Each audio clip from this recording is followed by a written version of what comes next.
Okay, yes, I think you're good to start. Thank you, everybody, for joining. For folks accessing our language interpretation, we do have Spanish interpretation available. You can select the globe icon and select your preferred language. Por los que quieren la interpretación en español, puedan buscar el icon del globo y escoger su idioma preferido. Ahora empezamos.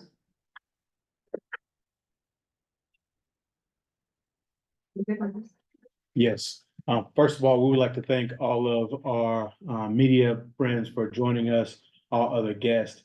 We have just ended a historic day, in some cases, fourth time in which the Supreme Court has sat down to hear, or in this case, rehear a decision that was made 30 years ago around the Leandro landmark decision regarding funding for schools and at-risk students in particular. With us, we have a number of individuals that have played a very crucial part in getting to this moment, and we will introduce them at the appropriate time.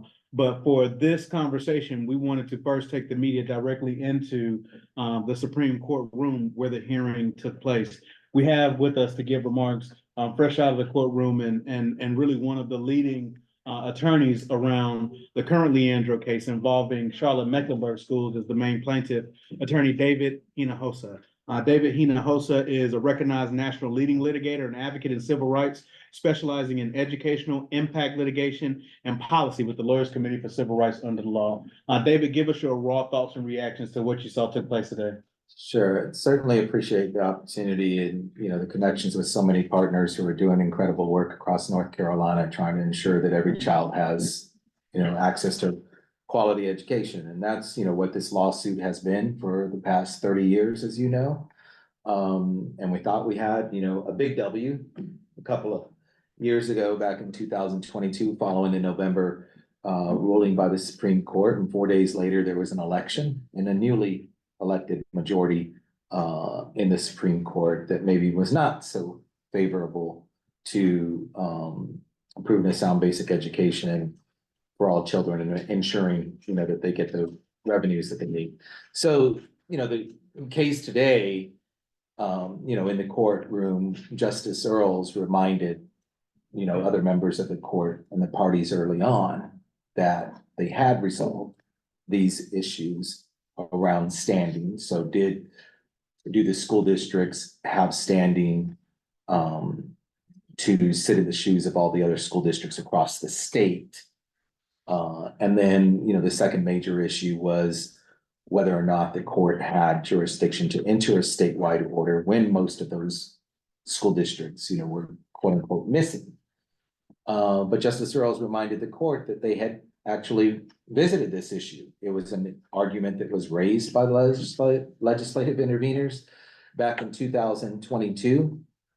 And when they lost, the only vehicle, whenever you disagree with the Supreme Court decision, the only way you can try and have that overturned immediately is to file a motion for rehearing, right? It's a rule by the Supreme Court itself. And they didn't do that. They let that time clock expire, and then later on, They being the legislative interveners. Got it. Thank you. Essentially the House Speaker and the Senate President. Mm-hmm. And so they waited all around, and they did file, a couple of other motions that were essentially groundless, and the court has never ruled on those motions, basically asking the court to rehear. But the court's like, well, we can't consider those because those are inappropriate.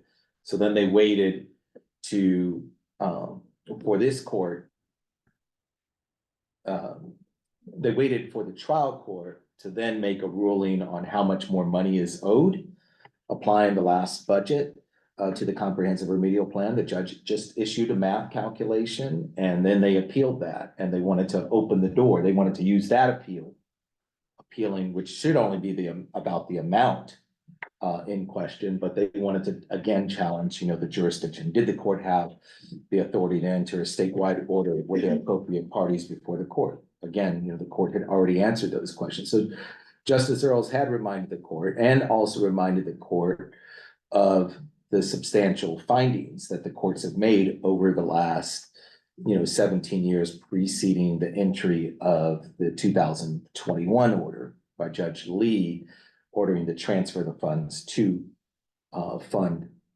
and fully implement the comprehensive remedial plan.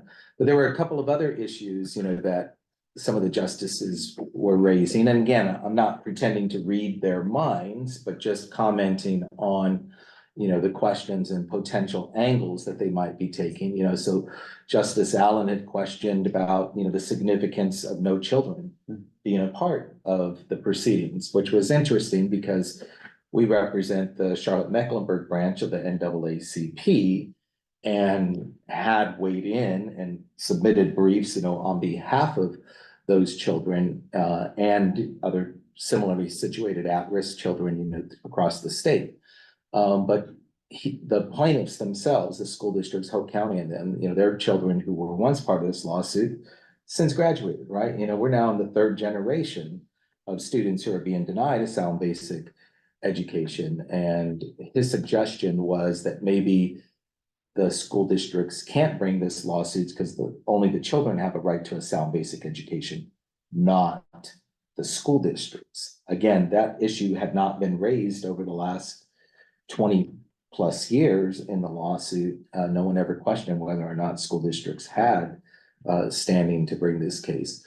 Another issue that was raised, and it's kind of related, was around the remedy imposed on other districts. So they were like, well, where's the trial evidence on these other school districts? We have the trial evidence on Hope County, but we don't have trial evidence on many of these other school districts, but we actually do. And Ms. Dubus, the plaintiff's counsel from Parker Poe, reminded the court that there is substantial evidence in the record, and there's continuing statewide data showing thousands of classrooms across North Carolina being without a certified educator, right? Including 114 in Hope County to this day. So that hasn't even been remedied. There's been a liability finding as to Hope County, right? But also in Speaker Moore's Cleveland County, it has 115 classrooms without a certified teacher. So you have these real effects impacting children's quality of education every single day. And then one final issue that was raised was, are the children bound in other school districts? So if they feel that they are being denied a sound basic education, are they bound by this court order? And I think, most of the parties did seem to suggest that no, they still could possibly bring other lawsuits. And that's really important because they don't need to look any further than our client's own lawsuit against Charlotte-Mecklenburg schools and the state. No one really mentioned that, but we don't know whether or not the Charlotte-Mecklenburg, whether the comprehensive remedial plan will fully resolve all of the issues that we have, because part of it might deal with implementation too. Now, tell me this real quick, and then I want to make sure we get a chance to introduce our other guests. How rare is it? How rare was today for a state Supreme Court to rehear this many times this decision? I have not seen it in my 20 plus years of being a licensed attorney. And much of that was in Texas. So you would think that it's going to happen in some places. It's going to happen in a place like Texas. And I had never, seen this. And could you tell a difference in the temperature or the climate in the courtroom? Because you were there in the subsequent years prior to this currently seated Supreme Court, which I may add, one member is also related to the Speaker of the Senate. It's actually his son. And in this case, this kind of new formation of this court, which could be argued to be a little bit more conservative leaning than previous courts, is reopening this case.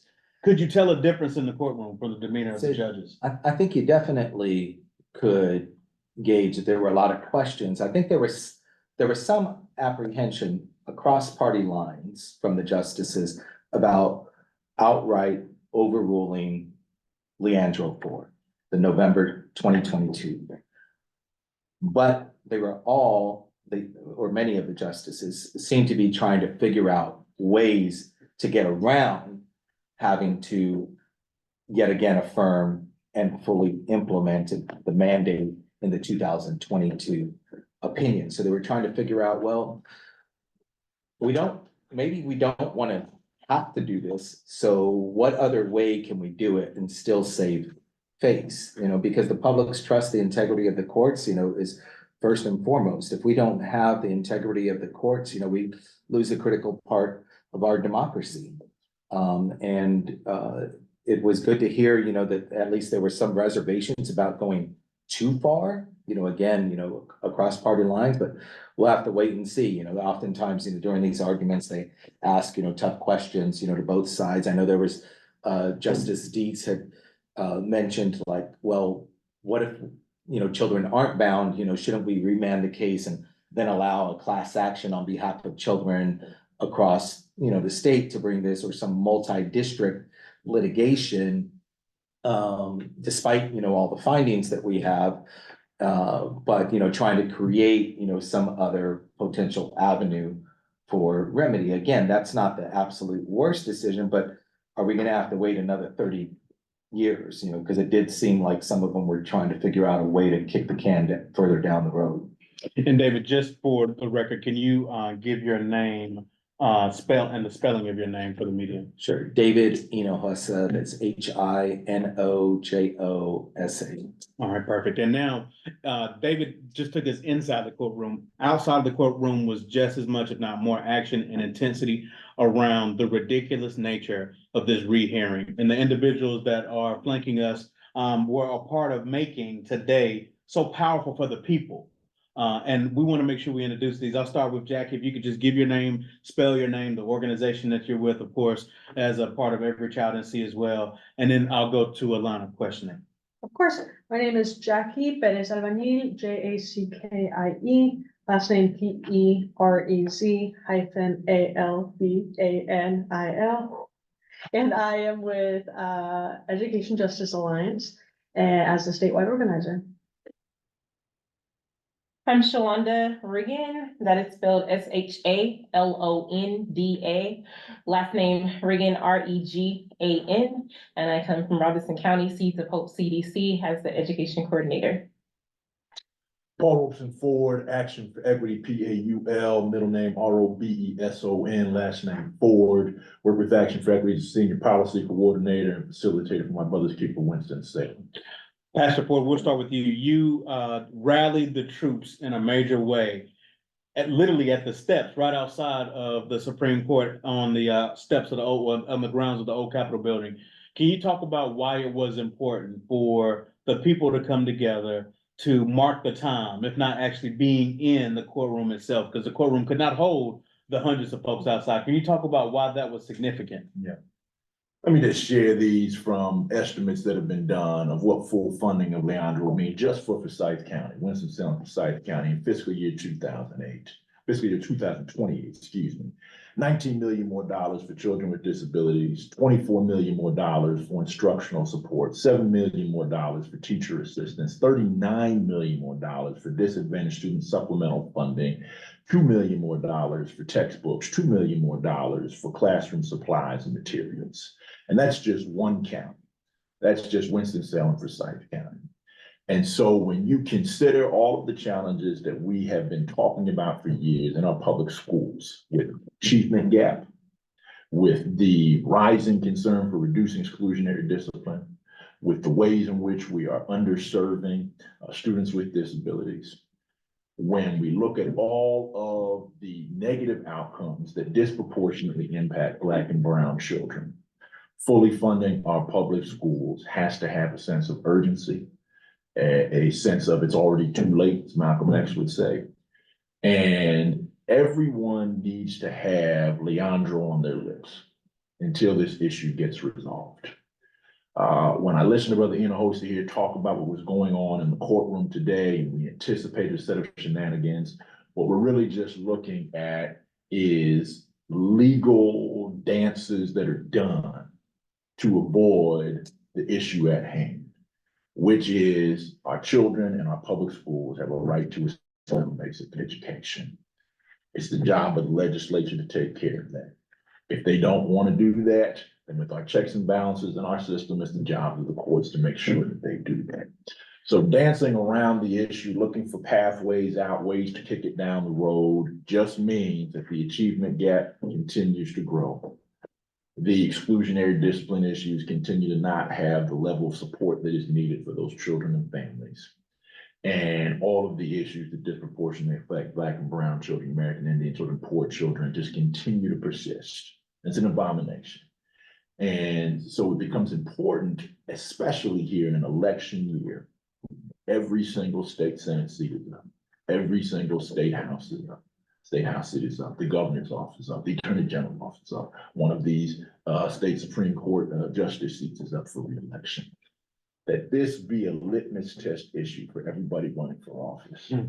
Do you support the full funding of our public schools? And there's only one right answer. And if your answer isn't that right answer, then you don't need to be in position of stewarding public resources and be in position of being responsible for the future of our state, which is our young children.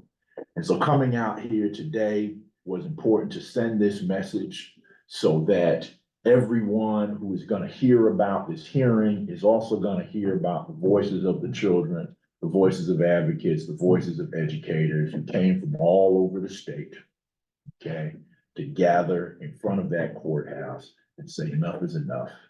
Fully fund Leandro, do it now. And quite blankly, that was heard, quite loudly it was heard, blanketed the entire Capitol grounds. And a part of the throng of witnesses there, Shalonda, your work in turning out and drove the massive number of not just rank and file advocates, but young people as well. Why was it so important for you to take part in this day, knowing that you may not even be able to get inside the courtroom?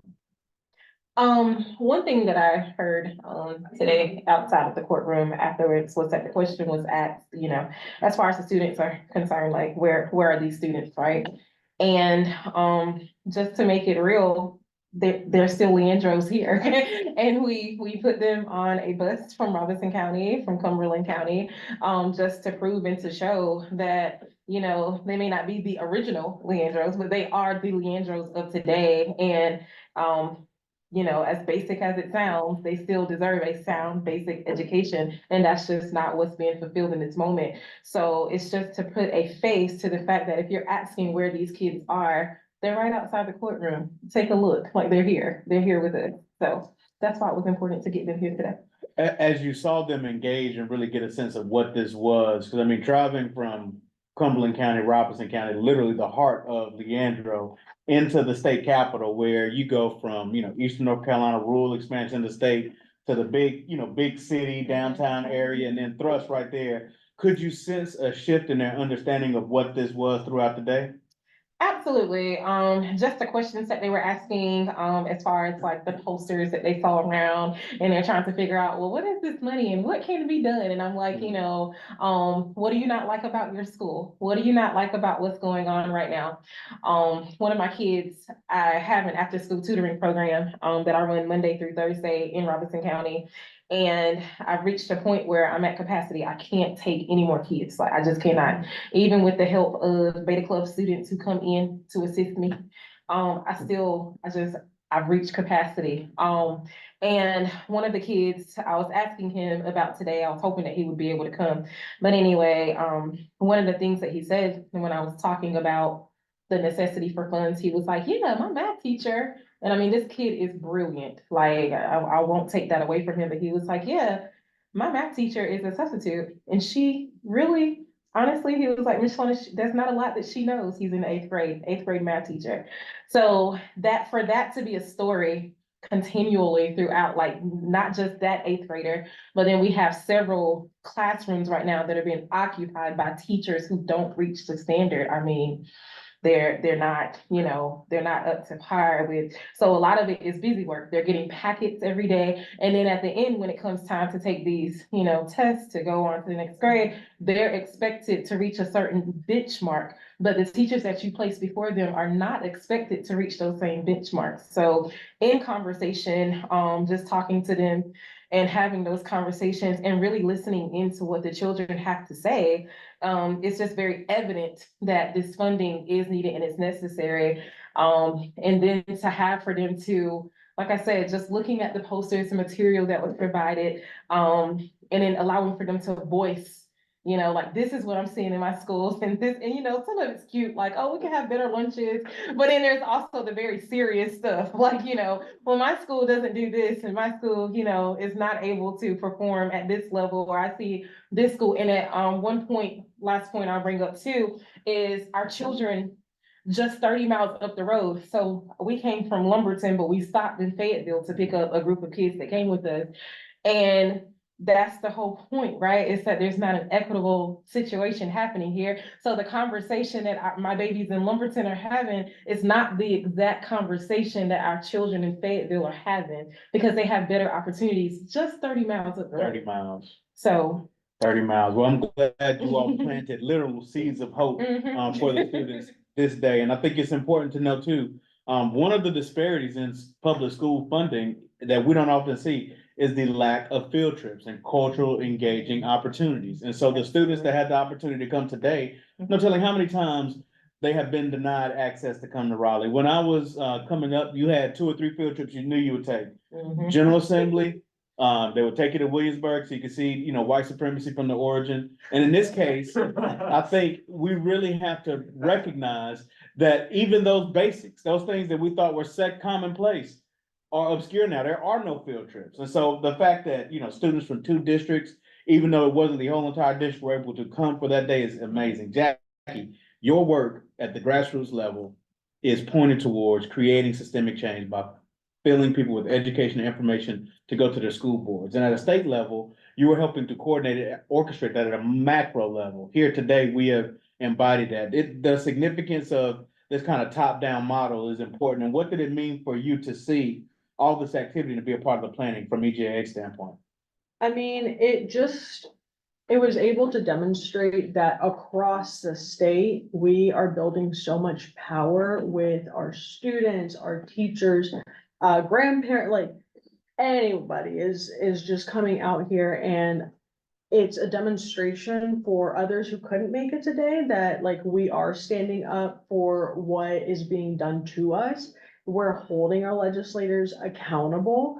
And it's just like another opportunity to say like, there are a lot of things that are going wrong here. How can we join together, mobilize together to, I don't know, like build our communities better, to get people more opportunities to say, hey, did you know this is happening? Getting Leandro in that conversation is so important. Getting the point that our legislators are failing us and what they can do and what power they have, but choose not to use. And then pointing out there's these opportunities that you can also engage in. Join PSS, Public School Strong, come to your school board meetings. Join Seeds of Hope, join Every Child in Sea. Like there's so many of us doing this work, but we're stronger together. So if we're all each individually doing our own thing, that's awesome, but we need to come together to really demonstrate like we're here, look at us. Very, very good. Now, for our media, and we know that there are about a dozen or so outlets that are participating. So feel free to drop your question in the webinar chat function. Our team here, Sarah and the team at Every Child in the Justice Center, are going to make sure we get through these questions, but please feel free to drop them in. I'm going to do one more round with our individual panelists, and then we'll just go straight to Q&A. David, I want to take us back to the nature of why we are here today. And in this rehearing, there is this question around the narrowing of the harm. You know, over 30 years of court rulings, West Ed report from the governor, this understanding of this cycle of at risk and the impact being larger than just the epicenter, that being one county, but one county was an example. It was never meant to single out just 6 individual counties as if the harm was segregated, if you will, or secluded to just those counties. Why do you think the court stance, or at least the stance of the General Assembly in this moment, is trying to ignore the impact of a 100 school system problem? I mean, frankly, they don't want to recognize the public good in public education. You know, they don't recognize the investment that it is, because it's not just for those individual students, which to me, as a civil rights attorney and activist, that's enough to get you across the finish line. Any child being denied what they should so be entitled to in America in 2024, right? But it's how that lack of a sound basic education impacts that family, how that impacts their community, and how that impacts, the state. The cost of not educating children appropriately is a hell of a lot more than the cost for educating them properly. And, this state used to be recognized as one of the better states, believe it or not, when it came to educational quality. It was having, making some strides as the Leandro case was going on and they were trying to find a remedy. But it has digressed, so much so that rather than fund, basic essential opportunities, as you've heard, from the panelists here today, rather than do that, they would rather, pour millions of dollars into private school tuition for the wealthiest families in North Carolina. And how and why? Because they don't believe in the value of public education. But North Carolina has an education clause, a constitutional education clause. Those provisions are much stronger and grounded in a history that, the framers of that constitution recognize the importance and value. And I'm really proud to sit alongside, so many advocates here who are refusing to back down and let, the judiciary or the General Assembly, strip those rights, because those rights are grounded, in the history of this state. Very good question. We do have one question, and I want to recognize Mark Lieberman from Education Week. Mark asks, if the judges do overturn Leandro, what will be the next steps? And David, I just think that this could be a question to be answered first. I mean, it all depends on how they do that, right? So if they say that children have to be added to the lawsuit for the lawsuit to proceed, then does that take away the comprehensive remedial plan? Are you going to have another trial with children added showing these same harms, that have already been recognized? That's, possibly one of the outcomes. They could go so far and overreach, as the legislative interveners have asked them to do in certain circumstances, and directly overturn Leandro 4 and the transfer order.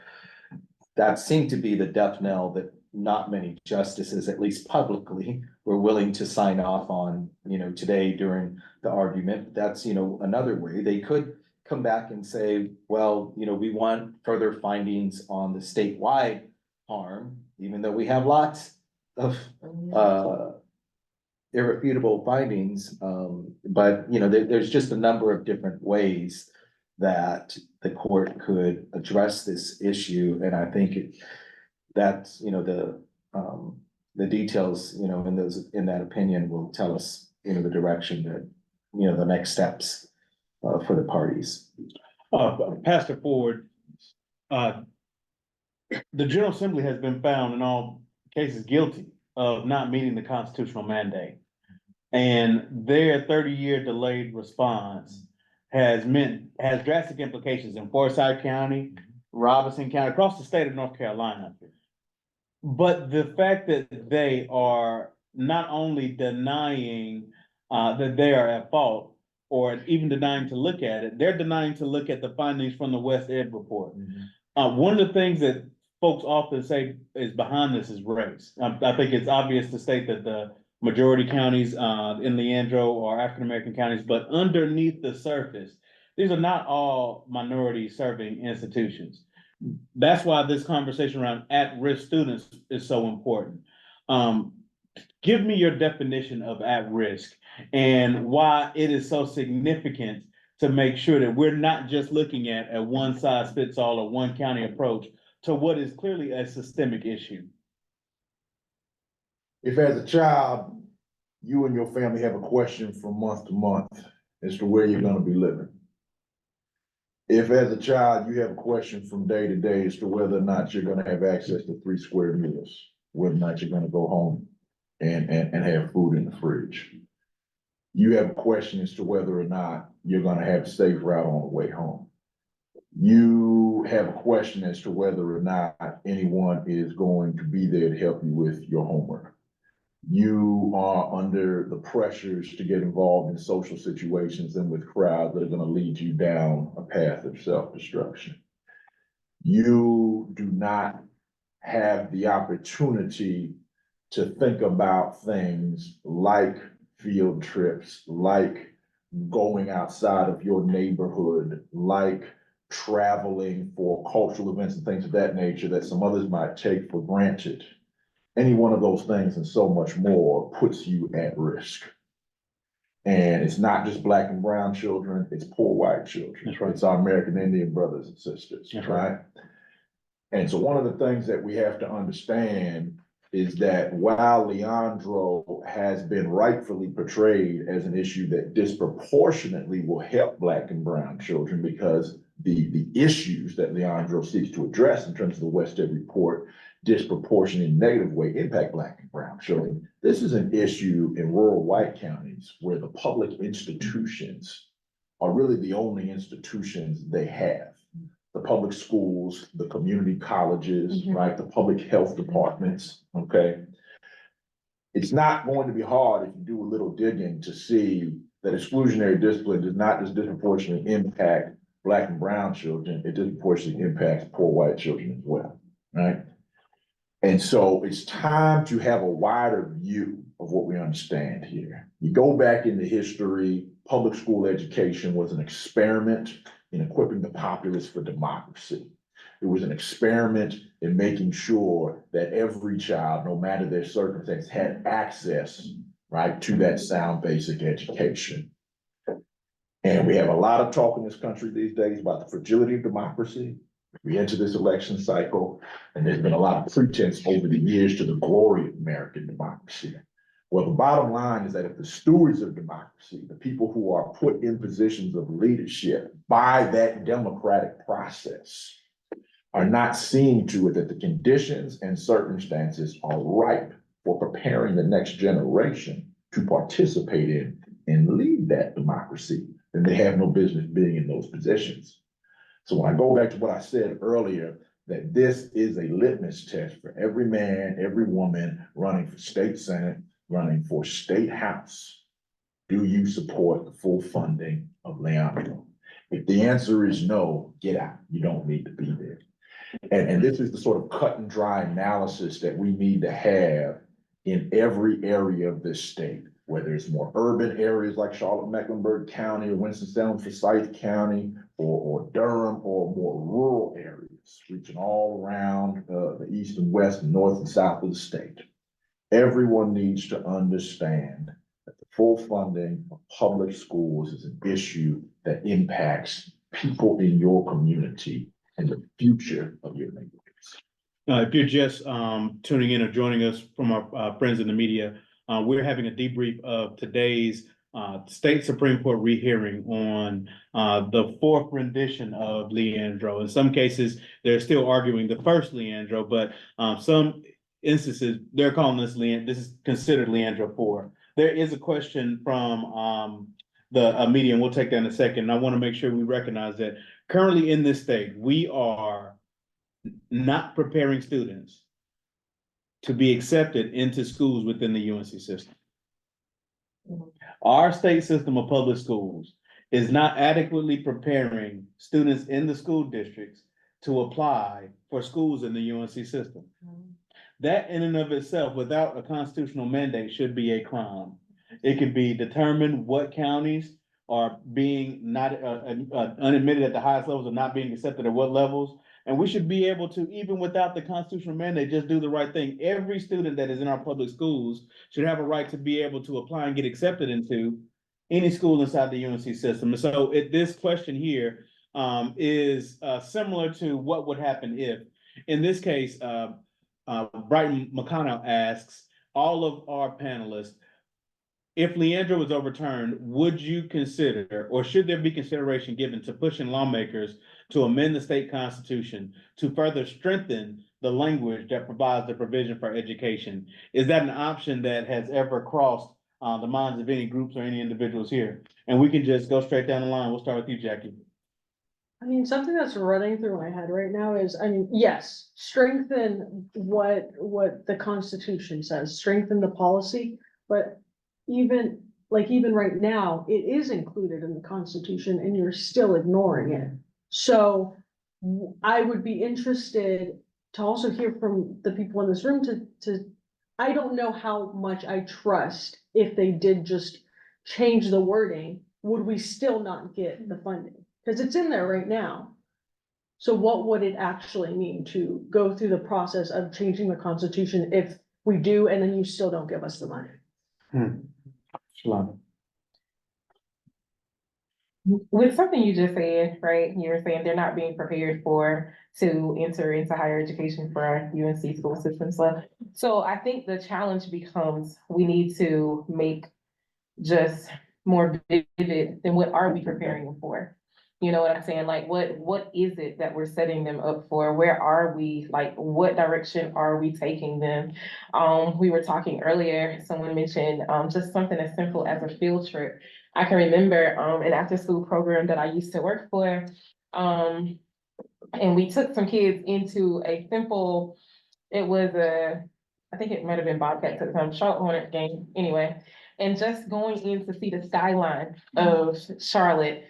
And one little kid was like, oh, we're going to New York. And I mean, it's just like, wait, no, baby, like we literally just drove two hours up the street. But I think that we do continue to fight and revisit it. We don't just say, well, nothing's gonna happen of it and throw our hands up and pretend that this is not still an issue. You know, the issue still is that that our kids all across the board are not receiving a sound basic education. So the fight has to continue, no matter how many more times we have to go to court, until it's done, the fight must go on. It's not something that just stops, no matter what happens today, or if there's a few more court cases, like someone has to pick up the baton basically and keep the fight going. And we have to keep running forward until we cross that finish line and all of our children are receiving a sound basic education. Because just to go back to what you were saying, if we're not preparing them for one thing, then clearly we're preparing them for something else. Very good. David, I'm going to ask you the same question, but you mentioned something in one of our last press conferences that I want to elevate here. You mentioned the fact that Leandro is in effect, or the constitutional mandate is a little bit different than other constitutional mandates. Most constitutional mandates are restrictive in nature. They tell you where you can't go or the boundaries. In this case, the constitutional mandate was almost an opposite. It was very liberal. When they say sound basic, they intentionally pick those words to be as expansive as possible. And so when we talk about going back to the Constitution as a way to remedy future occurrences of misinterpretation, how helpful is that? Yeah, I don't know how helpful it would be. I think, Jackie hit the nail on the head, about it. It's basically about how you interpret that constitutional provision and who's interpreting it. So Florida is a good example. They have one of the strongest education clauses. Now, North Carolina has many different provisions, right? They have a whole article dedicated to education here and many provisions in that article. But the education clause in Florida, the public amended it because they were denied access, to the courts. And then you had a very conservative, right-wing, Supreme Court majority interpret that robust, incredibly robust language so narrowly they kicked them out of court.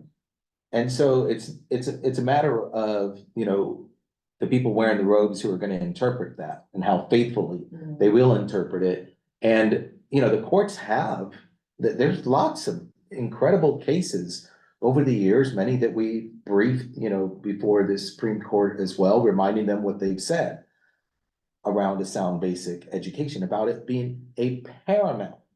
They don't say that often, times around rights, right? But this is a paramount right, for school children under the Constitution. So I don't know how much it would matter if you even further amended the Constitution, how much more it has to go stronger. It's just a faithful interpretation by those responsible for providing faithful interpretations that needs to be looked at.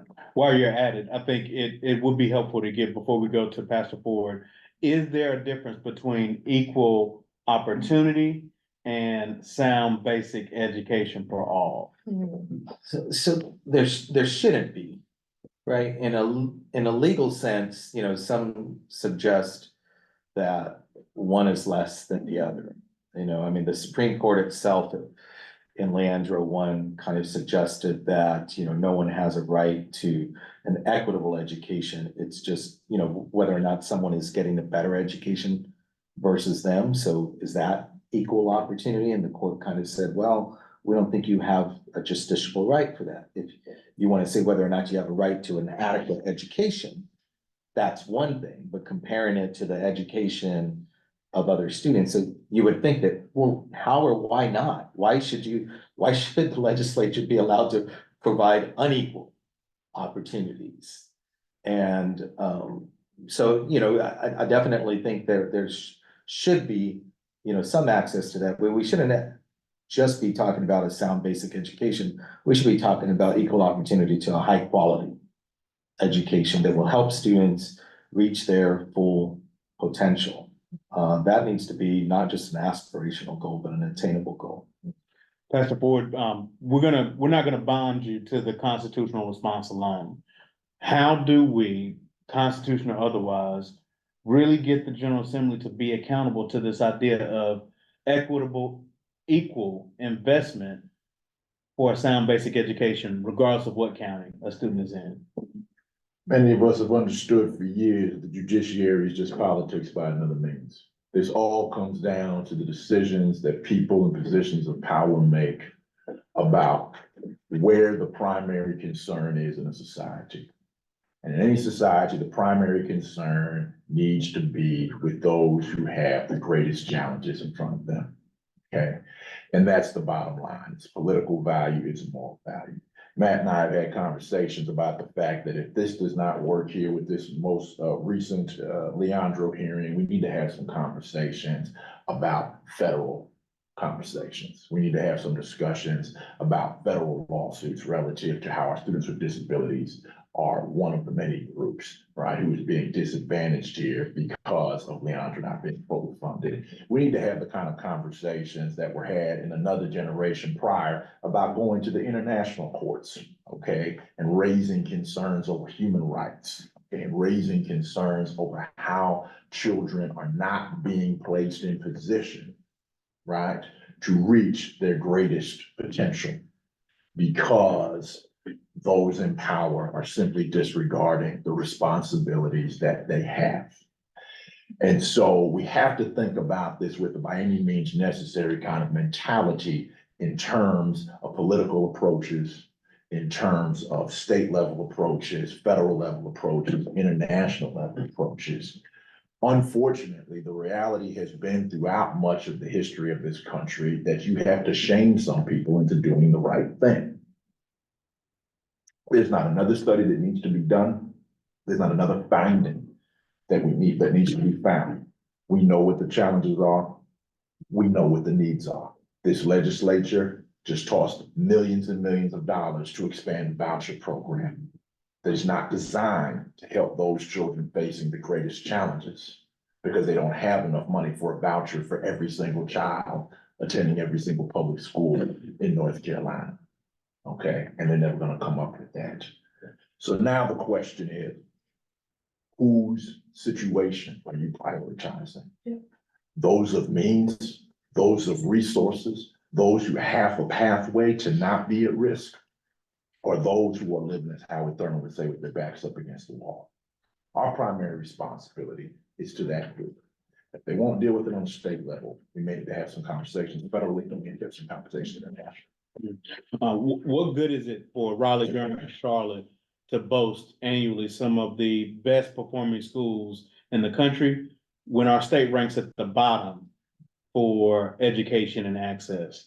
It does us no good to, crowd ourselves out in these larger urban areas when every single day more students are being failed by our public school system that are being passed through in our public school system. I want to thank each and every single one of you all for joining today. I want to thank Every Child, the Justice Center for coordinating this conversation. We're committed, and we want to thank the friends of the media too. We have seen more engagement around Leandro in the past 2 to 3 years, thanks to your support and your understanding of these issues. And we have to keep informing the people about the constitutional mandate, the right for access for every child to have a sound basic education. And we thank you for joining us.